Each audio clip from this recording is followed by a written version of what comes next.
Value research Hindi के podcast में आपका स्वागत है। आप सुन रहे हैं फर्स्ट पेज कॉलम, जिसे धीरेंद्र कुमार ने लिखा है।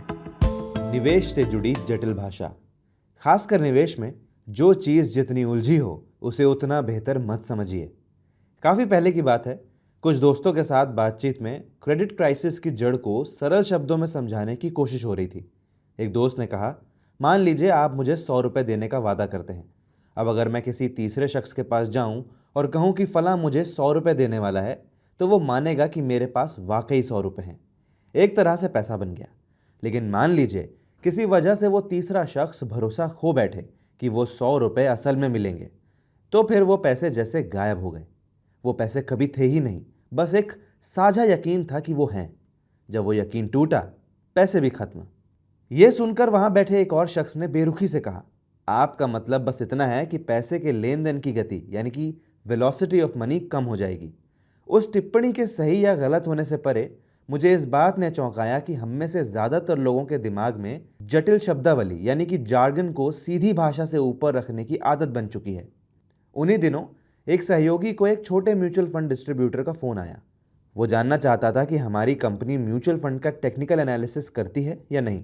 थोड़ी और बातचीत से पता चला कि बेचारे ने तरह तरह के इन्वेस्टमेंट मैगजीन पढ़ी और टीवी चैनल देखे थे, और उसे सिर्फ टेक्निकल एनालिसिस ही वो चीज़ लगी जो उसके पल्ले नहीं पड़ी।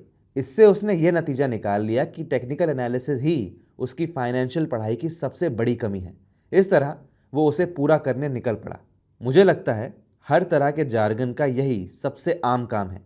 इससे बेमतलब की बातों को ज्ञान का जामा पहनाया जाता है।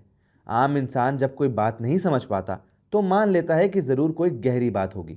धीरे धीरे उसका दिमाग यही सोचने लगता है कि जो भी ना समझ आए वो ज़रूर बड़ी बात है। असल में आज के कंज्यूमर को एक खास सोच के साथ ढाला जा चुका है। दुनिया मेरी समझ से परे है, मुझे फैसले लेने के लिए एक्सपर्ट चाहिए। एक्सपर्ट पेचीदा चीज़ें समझते हैं, इसलिए वो पेचीदी भाषा बोलते हैं। यानी जो पेचीदी भाषा बोले वो एक्सपर्ट है। जाहिर है ये मार्केटर्स के लिए बेहद काम का हथियार है जो हमें उल्लू बनाना चाहते हैं।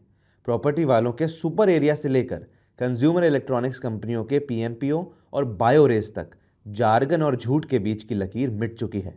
एक समय था जब म्यूचुअल फंड्स को इस सरल आधार पर शुरू किया गया था कि चूंकि निवेशक के पास स्टॉक्स पर रिसर्च करने के लिए समय और अनुभव नहीं होता, इसलिए उनके लिए ये काम फंड मैनेजर करेगा। अब हालत यह है कि कोई भी नया फंड ऐसा नहीं आता जिसकी वजह को 30 स्लाइड और 10 ग्राफ के बिना समझाया जा सके। लेकिन इन्वेस्टमेंट में इसका इलाज बहुत आसान है। अगर कोई फाइनेंशियल प्रोडक्ट आपकी मौजूदा समझ से परे हो तो आपको उसकी ज़रूरत नहीं है। आपको ना समझ आए ये आपकी कमी नहीं, ये बेचने वाले की कमी है। महान इन्वेस्टर वॉरेन बफे ने एक बार कहा था कि उन्हें कामयाब होने के लिए बस जोड़, घटाव, गुणा और भाग काफ़ी रहे। अगर इससे ज़्यादा कुछ चाहिए होता तो शायद वो ये मुकाम हासिल ना कर पाते।